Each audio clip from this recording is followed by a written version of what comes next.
Dining table पर बैठे सभी सिंघल परिवार के सदस्य नाश्ते का इंतजार कर रहे थे। तभी उनकी नौकरानी रमा उन सबको नाश्ता परोसती है।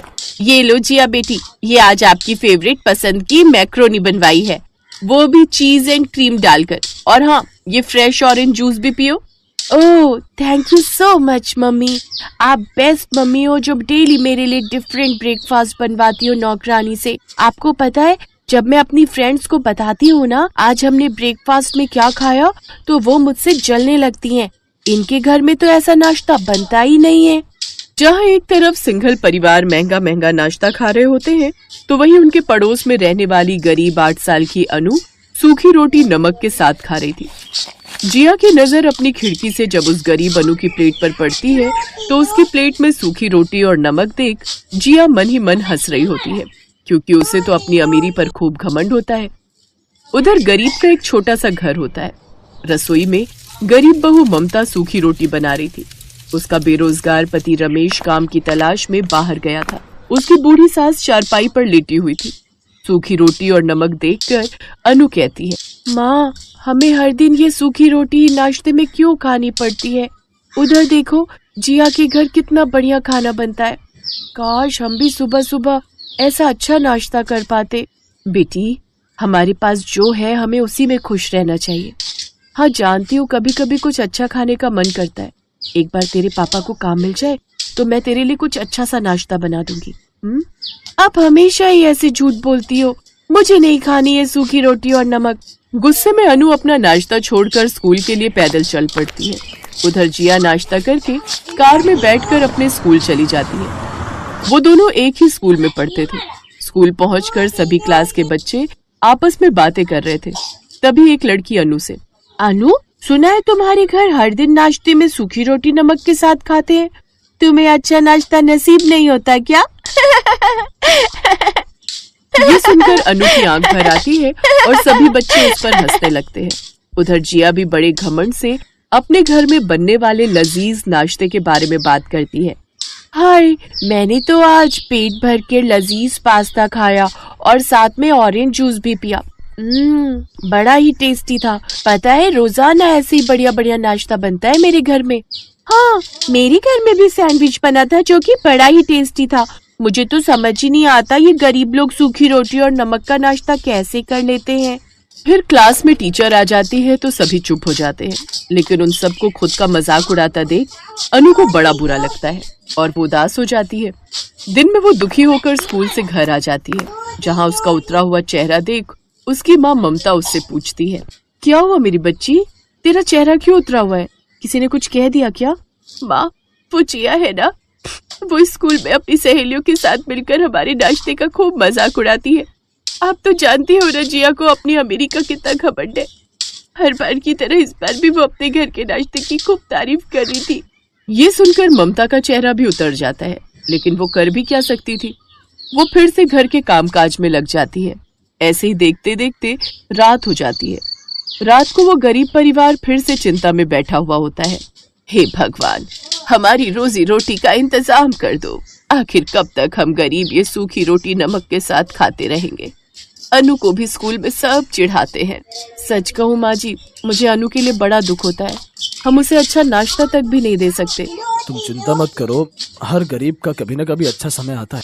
अगली सुबह ममता काली चाय और सूखी रोटी अनु को खाने को देती है। उस काली चाय को देखकर अनु का मन फिर उदास हो जाता है। उसे काली चाय के साथ रोटी खाता देख एक बार फिर जिया उसका मजाक उड़ाती है। उफ, ये गरीब लोग कैसे नाश्ता करते हैं? सूखी रोटी और काली चाय और कभी नमक के साथ रोटी। कोई कैसे खा सकता है ये सब नाश्ता? तुम परेशान मत हो मेरी बच्ची, तुम्हें कभी ऐसा कुछ नहीं खाना पड़ेगा, क्योंकि हमारे पास पैसों की कोई कमी नहीं है। अच्छा चलो, अब तुम जल्दी से पिज्जा खाओ, ठंडा हो जाएगा। लेकिन अपनी सास और बेटी की ये बात सुनकर अंजलि मन ही मन सोचती है, उफ, ये कैसी सोच है। मेरे हिसाब से धन ही सब कुछ नहीं होना चाहिए। जिंदगी में कब कैसे दिन देखने पड़ जाए कह नहीं सकते। अंजलि की सोच बिल्कुल सही थी। कुछ दिनों बाद ही उन्हें बिजनेस में बड़ा नुकसान होता है और अब उनके पास पैसों की कमी होने लगती है। अब वो काम वाली को भी निकाल देते हैं। मेरी तो कुछ समझ नहीं आ रहा। हम लोग तो अर्श से फर्श पर आ गए। माँ जी, अब जो है हमें उसी में संतुष्टि करनी होगी। तभी कहते हैं ज्यादा घमंड भी अच्छा नहीं होता। माँ, तो क्या अब हमें भी अनु के परिवार की तरह सूखी रोटी खानी होगी? मुझे अब अनु के लिए बहुत बुरा लग रहा है। अब मुझे समझ आ रहा है कि जैसी करनी वैसी भरनी। अगर मैंने अनु की गरीबी का मजाक न उड़ाया होता तो हमारे साथ ऐसा नहीं होता। अब अमीर परिवार को भी गरीबी वाले दिन देखने पड़ते हैं। पहले जहां वो लजीज लजीज खाना नाश्ते में खाते थे, तो वहीं अब उनको केवल रोटी और सब्जी खाकर ही गुजारा करना पड़ रहा था। अब जिया स्कूल में भी उदास रहने लगी। अब जब उसके स्कूल में ये बात जिया के अमीर दोस्तों को पता चलती है, तो वो सब भी उससे दूरियां बनाने लगती हैं। ऐसे ही कुछ दिन बीतते हैं और एक रोज बैंक वाले अपना कर्ज वसूल करने के लिए उनके घर आते हैं और उन सबको घर से बाहर निकाल देते हैं। अब वो अनु के घर के सामने ही एक झोपड़ी में आकर रहने लगते हैं, लेकिन अब उनके पास खाने के लिए भी कुछ नहीं होता। तब ममता कुछ रोटियां अचार के साथ उन्हें खाने को देकर आती है। आपके बारे में पता चला, सुनकर बड़ा दुख हुआ। ये कुछ रोटियां हैं, आप इन्हें खा लीजिए। सुना है आपने कल से कुछ नहीं खाया। आपका बहुत बहुत शुक्रिया। जिया को अपनी गलती का एहसास होता है। 2 दिन बाद जिया स्कूल में होती है तो अनु से जाकर माफी मांगती है। मुझे माफ कर दो अनु, मैंने तुम्हारा बहुत मजाक उड़ाया, तुम्हारी गरीबी का खूब मजाक उड़ाया। लेकिन अब मुझे समझ आया कि गरीबी में दिन काटना कितना मुश्किल होता है। कोई बात नहीं जिया। अच्छा, मैं ना आज टिफिन में ब्रेड पकौड़े लाई हूँ। वो क्या है ना, बाबा की एक दुकान में नौकरी लग गई है। चलो तुम मेरे साथ खाओगी? हाँ हाँ, क्यों नहीं, मुझे बहुत जोरों की भूख लगी है और आज बड़े दिनों बाद मैं ब्रेड पकौड़े खाऊंगी। हाँ, माँ ने मुझे प्रॉमिस किया था कि जब बाबा की नौकरी लग जाएगी तो मैं बढ़िया सा नाश्ता खिलाऊंगी। उधर ममता भी अंजलि और उसके परिवार को ब्रेड पकौड़े बनाकर देकर आती है। अब दोनों परिवार एक दूसरे के करीब आ जाते हैं। अब वो दोनों परिवार हर सुख दुख में एक साथ खड़े रहते हैं। अब मुझे समझ आ गया कि गरीब अमीर कुछ नहीं होता, बस दिल बड़ा होना चाहिए। बिल्कुल सही कहा बहन जी।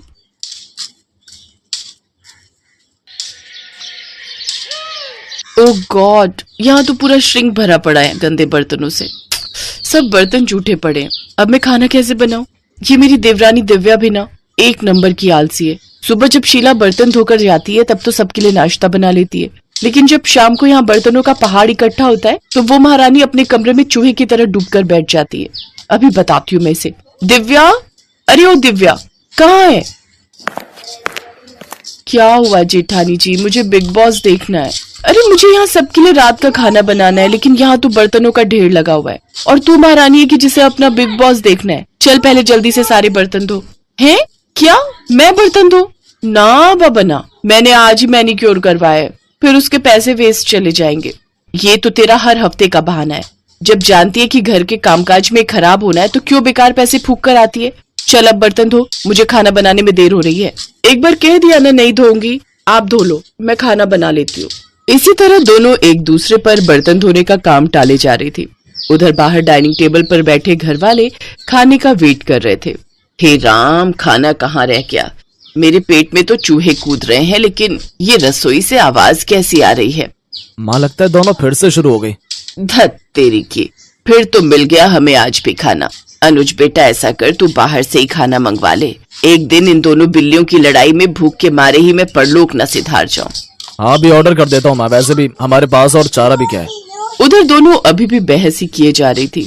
ठीक है, फिर नहीं धोने ना तुझे बर्तन, तो मैं अभी कोई खाना वाना नहीं बनाने वाली। रहो सब भूखे आज। अरे भूखे क्यों रहेंगे? कल रोहन जी ने खाना ऑर्डर किया था, आज अनुज भैया को बोलो, वो ऑर्डर कर देंगे। दोनों ये बोलने बाहर आती ही है कि तभी अनुज कहता है, कर दिया ऑर्डर, हम जानते हैं तुमसे खाना नहीं बनेगा।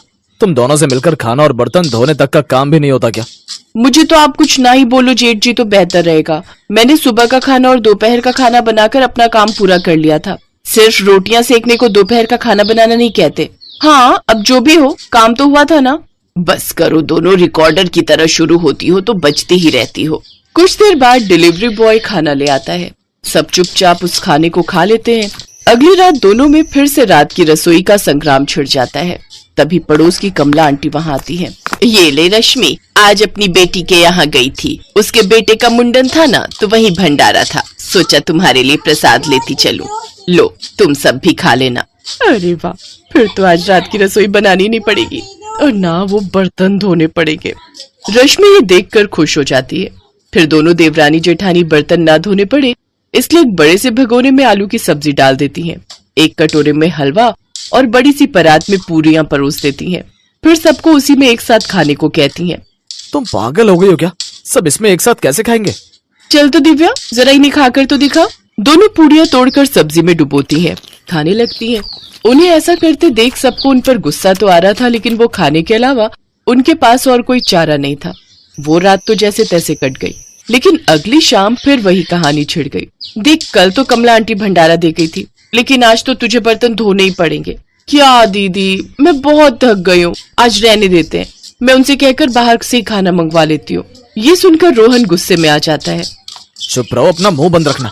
आज हम दोनों में से कोई भी बाहर का खाना ऑर्डर नहीं करेगा। जाओ दोनों रसोई में और खाना बना कर लाओ। दोनों डर के मारे किचन में चली जाती हैं। क्या करे दीदी, अब तो रात की रसोई करनी पड़ेगी। अच्छा, एक काम करते हैं, आप ये बर्तन धो लो तो मैं सबके लिए पुलाव बना दूंगी।